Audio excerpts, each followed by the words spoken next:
Tourism in the United States is a large industry that serves millions of international and domestic tourists yearly. Foreigners visit the U.S. to see natural wonders, cities, historic landmarks, and entertainment venues. Americans seek similar attractions, as well as recreation and vacation areas. Tourism in the United States grew rapidly in the form of urban tourism during the late 19th and early 20th centuries. By the 1850s, tourism in the United States was well established both as a cultural activity and as an industry. New York City, Los Angeles, Chicago, Boston, Philadelphia, Washington, D.C., and San Francisco, all major U.S. cities, attracted numerous tourists since the 1890s. By 1915, city touring had marked significant shifts in the way Americans perceived, organized, and moved. Democratization of travel occurred during the early 20th century when the automobile revolutionized travel. Similarly, air travel revolutionized travel during 1945 to 1969, contributing greatly to tourism in the United States. Purchases of travel and tourism-related goods and services by international visitors traveling in the United States totaled $10.9 billion during February 2013. The travel and tourism industries in the United States were among the first economic sectors negatively affected by the September 11, 2001 attacks. In the U.S., tourism is among the three largest employers in 29 states, employing 7.3 million in 2004, to take care of 1.19 billion trips tourists took in the U.S. in 2005. As of 2007, there are 2,462 registered National Historic Landmarks recognized by the United States government. As of 2018, New York City is the most visited destination in the United States, followed by Los Angeles, Orlando, Las Vegas, and Chicago. Tourists spend more money in the United States than any other country, while attracting the third highest number of tourists after France and Spain. The discrepancy may be explained by longer stays in the U.S. 19th century. The rise of urban tourism in the United States during the late 19th and early 20th centuries represented a major cultural transformation concerning urban space, leisure, natural activity, and as an industry. Package tours did not exist until the 1870s and 1880s. Entrepreneurs of various sorts, from hotel keepers and agents for railroad lines to artists and writers, recognized the profit to be gained from the prospering tourism industry.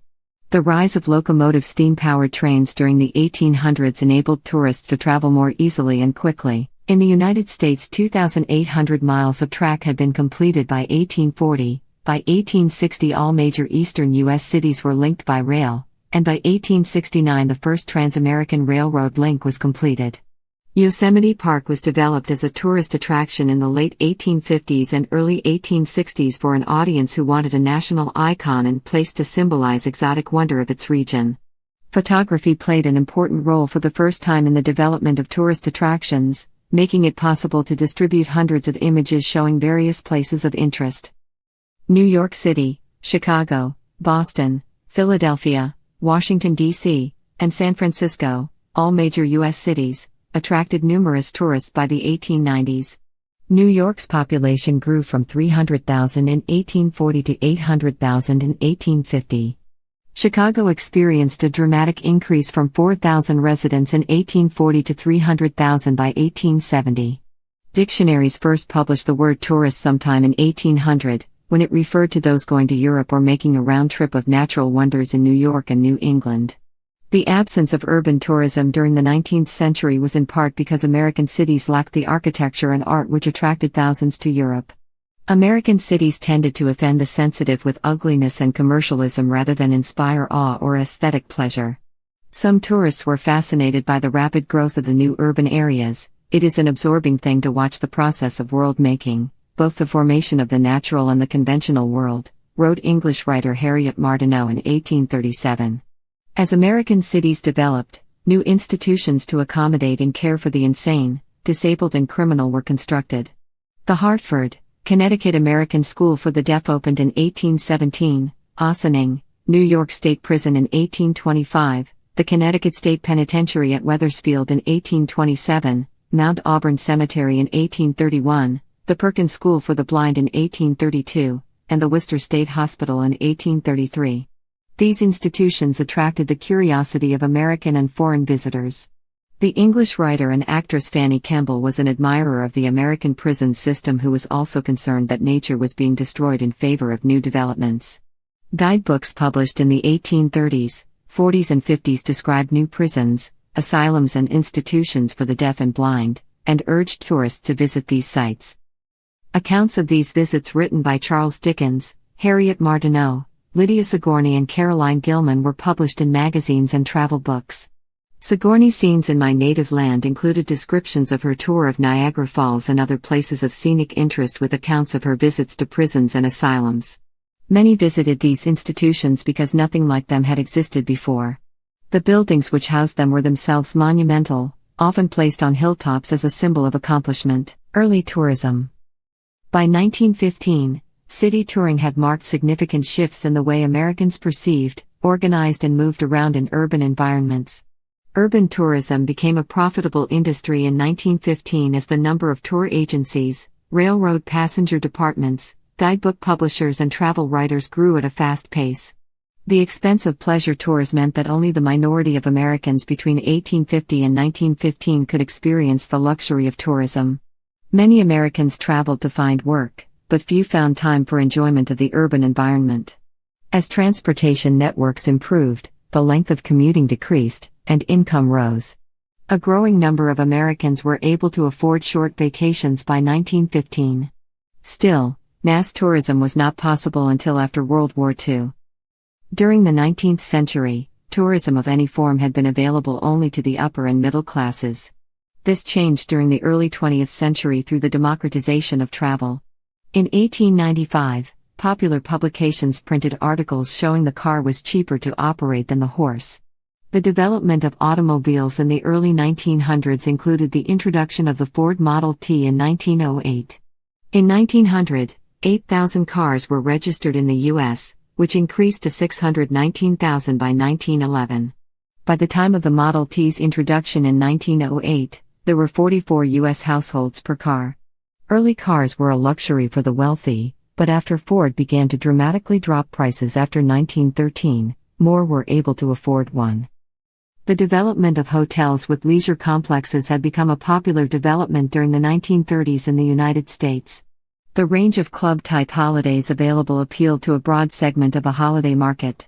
As more families traveled independently by car, hotels failed to cater to their needs. Kemmons Wilson opened the first motel as a new form of accommodation in Memphis, Tennessee in 1952. Although thousands of tourists visited Florida during the early 1900s, it was not until after World War II that the tourist industry quickly became Florida's largest source of income.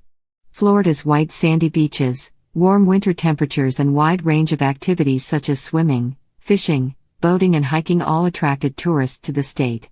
During the 1930s, architects designed Art Deco-style buildings in Miami Beach. Visitors are still attracted to the Art Deco district of Miami. Theme parks were soon built across Florida.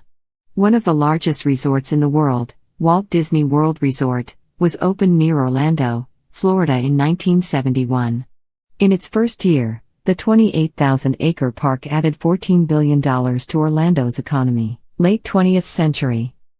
The revolution of air travel between 1945 and 1969 contributed greatly to tourism in the United States. In that quarter century, commercial aviation evolved from 28-passenger airliners flying at less than 200 miles per hour to 150-passenger jetliners cruising continents at 600 miles per hour. During this time, air travel in the U.S. evolved from a novelty into a routine for business travelers and vacationers alike. Rapid developments in aviation technology, economic prosperity in the United States and the demand for air travel all contributed to the early beginnings of commercial aviation in the U.S. During the first 4 decades of the 20th century, long-haul journeys between large American cities were accomplished using trains. By the 1950s, air travel was part of everyday life for many Americans. This was also helped by the establishment of the interstate highway system as well as the reliance of automobiles, of which Americans saw cars as their new personal found freedom and enjoyment. The tourism industry in the U.S. experienced exponential growth as tourists could travel almost anywhere with a fast, reliable and routine system. For some, a vacation in Hawaii was now a more frequent pleasure. Air travel changed everything from family vacations to Major League Baseball, as had steam-powered trains in the 19th and early 20th centuries. By the end of the 20th century, tourism had significantly grown throughout the world. The World Tourism Organization recorded that, in 1950, arrivals of tourists from abroad, excluding same-day visits, numbered about 25.2 million. By 1997, the figure was 612.8 million. In 1950, receipts from international movements were $2.1 billion. In 1997, they were $443.7 billion. 21st century. The travel and tourism industry in the United States was among the first commercial casualties of the September 11 attacks, a series of terrorist attacks on the U.S. Terrorists used 4 commercial airliners as weapons of destruction, all of which were destroyed in the attacks on New York City, Washington, D.C., and in Pennsylvania, with nearly 3,000 deaths. In the first full week after flights resumed, passenger numbers fell by nearly 45%, from 9 million in the week before September 11 to 5 million. Hotels and travel agencies received cancellations across the world.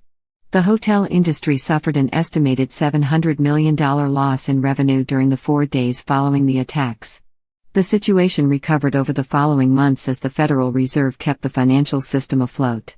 The U.S. Congress issued a $5 billion grant to the nation's airlines and $10 billion in loan guarantees to keep them flying. In the U.S., tourism is either the first, second, or third largest employer in 29 states, employing 7.3 million in 2004, to take care of 1.19 billion trips tourists took in the U.S. in 2005.